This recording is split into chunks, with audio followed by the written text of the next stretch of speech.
The people of Proverbs. Lesson 5, the scoffer. Who is a scoffer? The scoffer is also called a scorner or mocker. He's the critic. He's the one that stands over you and tells you how to do everything, and everything you do is wrong, and he's always right.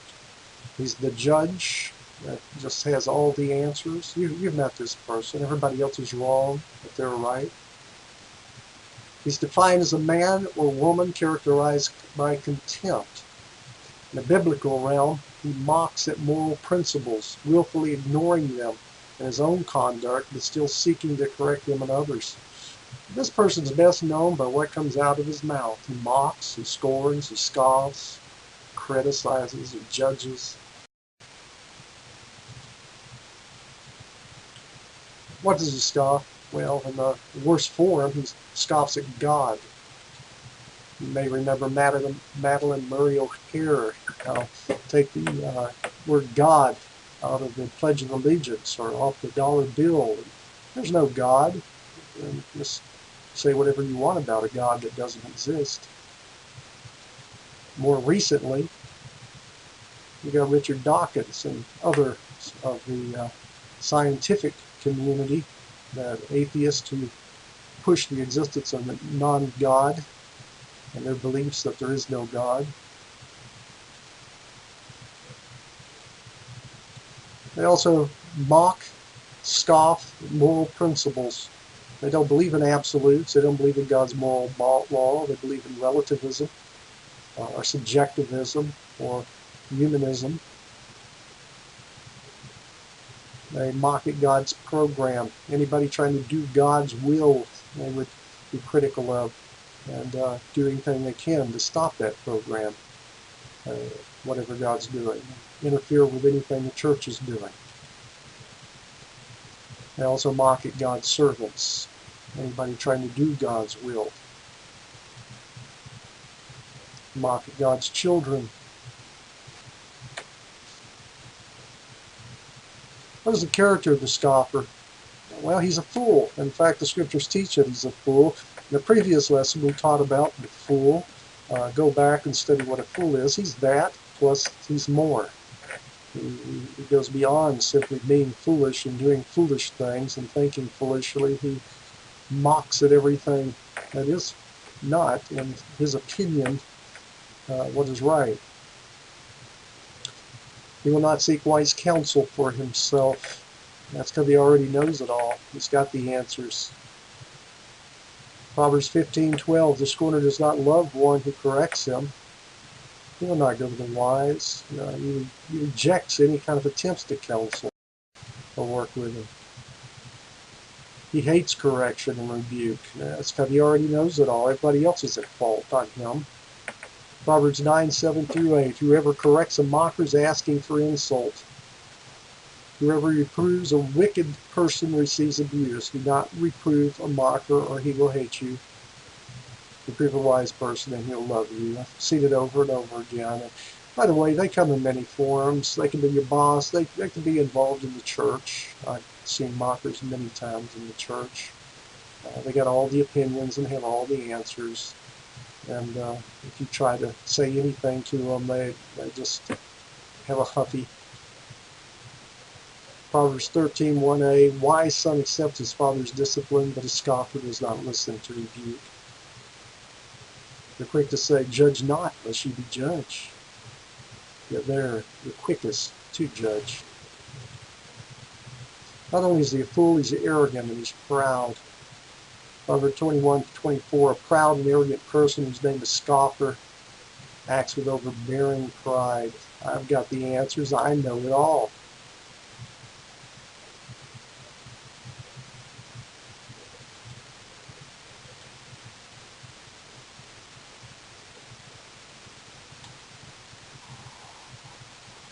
Not only is he arrogant and proud, he delights in his scoffing. He takes joy in it. He likes to hear himself talk. He likes to hear his opinion. Proverbs 1:22, how long will you simpletons love naivete, and how long will you mockers delight in mockery? They love to be the critic. Mocking is a pleasurable game to the scoffer. It's no matter how cruel it is, it's done in an attempt to tear somebody else down so that maybe it could build them up.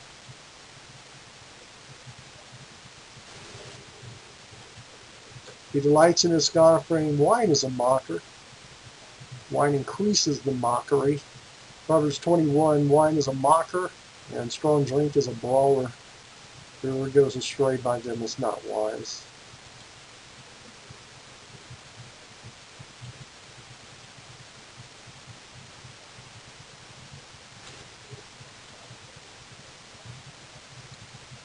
The words for the scoffer. These are Hebrew words. They're not coming out properly in the fonts on this PowerPoint. Lutz would be the word in Greek or the Hebrew.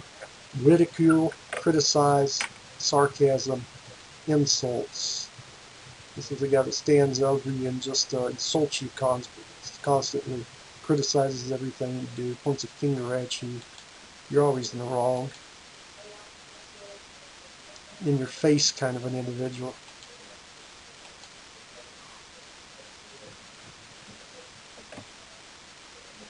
Just full of insults. You don't even realize you're doing it. Second word is lagag, or lach, laugh at. It's actually kind of a sporting at. Proverbs 30:17, the eye that mocks at a father despises obeying a mother. The ravens in the valley will pick it out in the young vulture's way. You've seen your kids do it, kind of like, yeah, really. Proverbs 17:5, the one who mocks the poor insults his creator. Whoever rejoices over disaster will not go unpunished. Looks down his nose at the poor. It's all their fault. They got themselves in that situation. They're not as smart as me. Sach. Laugh at or make sport. Proverbs 26:18 through 19. This is the one that's kind of hilarious. We've run into it. Like a madman who shoots firebrands and deadly arrows, so is a person who deceives his neighbor and says, "So I was only joking? Didn't you know I was just teasing? Oh, come on. Why you got hard feelings? You're just playing a game here." Yeah, we've all run into that kind of a guy.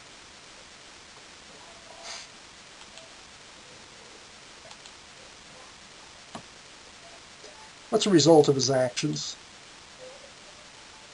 He's viewed as an abomination to society. That's if people will pay attention. The problem is sometimes people listen to these guys. Proverbs 24:9, a foolish scheme is sin, and the scorner is an abomination to people. Why? Because he dilutes, he moves them away from where to go.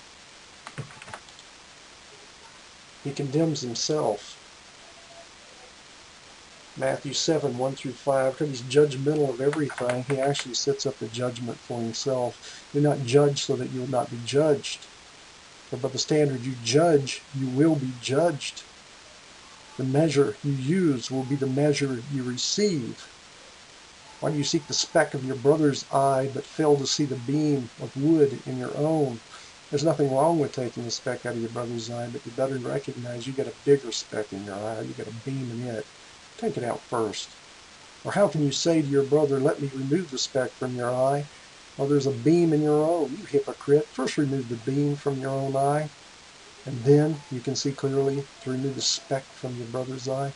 Never ceases to amaze me, the one who judges and the one who throws out the criticisms. They can't see the fault of themselves. Romans 2:1 says, "Therefore you are without excuse, whoever you are, when you judge someone else. For on whatever grounds you judge another, you condemn yourself." Why? Because you, who judge, practice the same things. You judge them for stealing or lying or slandering, you're probably worse than they are.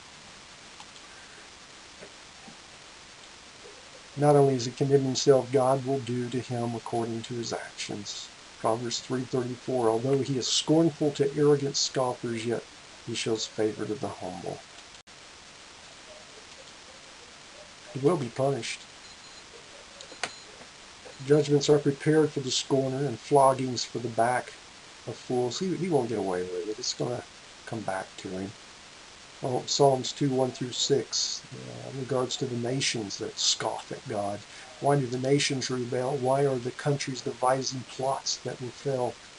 Kings of the earth form a united front, and rulers collaborate against the Lord and his anointed king. They say, let's tear off the shackles they put on us. Let's free ourselves from their ropes. This is a form of scorn. The one enthroned in the heaven laughs in disgust. The Lord taunts them. Then he angrily speaks to them, terrifies them in his rage, saying, I myself have installed my king on Zion, my holy hill. He'll judge. Not. So, how should they be dealt with? First, follow the Lord's instructions in Matthew. If your brother sins, go and show him his fault when the two of you are alone.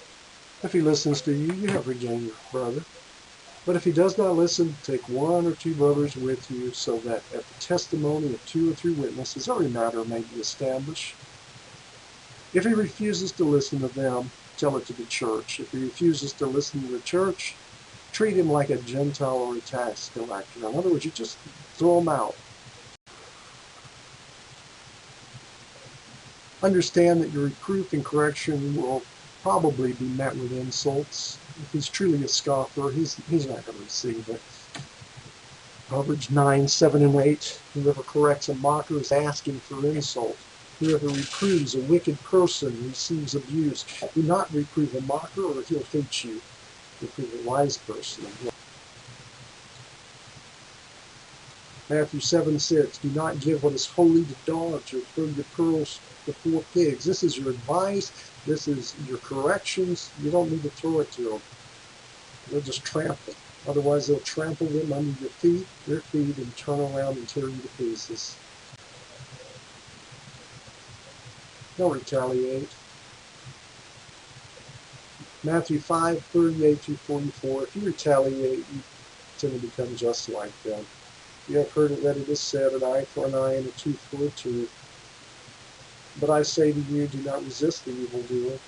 But whoever strikes you on the right cheek, turn the other to him as well. And if someone wants to sue you and take your tunic, give him your coat also. If anyone forces you to go 1 mile, go with him 2. Give to the one who asks you. Do not reject the one who wants to borrow from you. You have heard that it was said, love your neighbor, hate your enemy, but I say to you, love your enemy.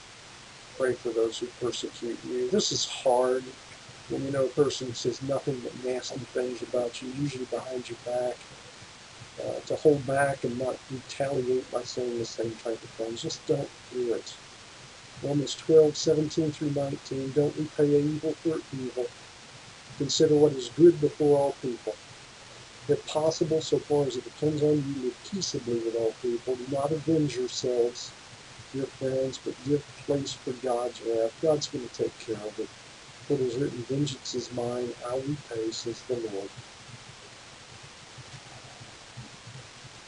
Not only do you not tolerate, if he does not repent, his presence will cause further contention. Just know it's going to cause constant problem if something's not done.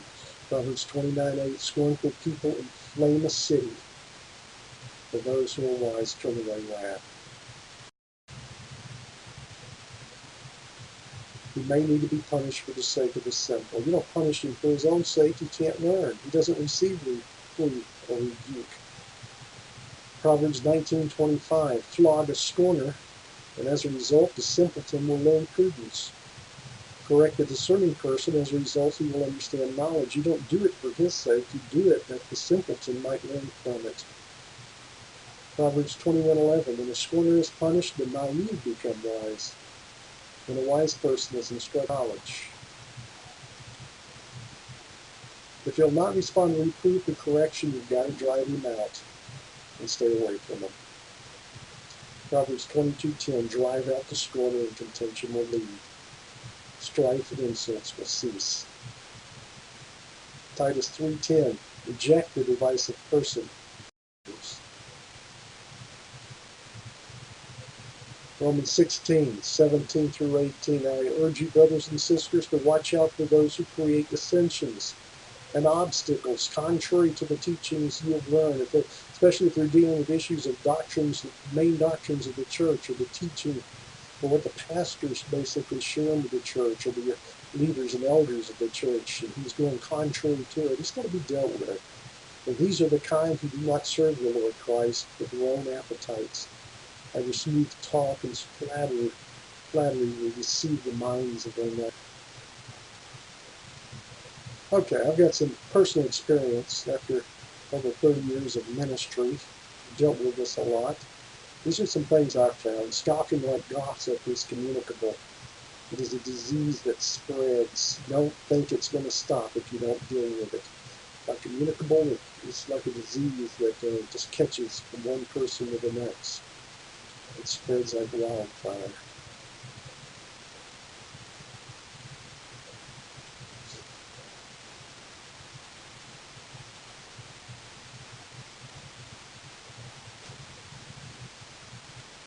Not only is it communicable, it's addictive. Just like gossip. Just like drugs and alcohol. Once you're hooked, it's hard to quit. The scoffer's comments damage the credibility of the one scoffed, even when the statements are suspected to be lies. People listen to it long enough, they're going to believe it, even if they know it's probably not true. I've seen on several occasions, especially for youth pastors, and in some cases some pastors, where something started, someone's accused of maybe having an affair or doing something, and people usually know it's not correct, but they always have a little bit of doubt in their mind. And therefore, the individual is always suspected of it. Even if you allow yourself to be the scoffer sounding board, he will bring you down. Don't think you're exempt. I've found over and over again somebody who is down and out in the church and will need to help the down and out. And someone will run to them and become your buddy up with them, and all they do is hear all their scoffing and their scorning, and all they do is come down with them and be torn apart by it. Don't let yourself be ripped apart. I've had this happen to me in a church at one time, and then I realized what was going on. And I had to break my relationship with the person because I saw that they would fit this category. Don't be a part of it. Never supply him with information about yourself or others. Be careful what you share. Don't give them ammo. Avoid putting something up on Facebook that'll give them ammo, or make a comment that, look, this guy after me. Don't use Facebook like that. It comes in the name of constructive criticism. What it just tells you, so, you need to do it this way, because it's just, anybody can see the problems. Anybody can know what the problems are. It's trying to help really come up with some good answers to the problems. It doesn't require insight to recognize problems and weaknesses or point fingers. Anybody can do that.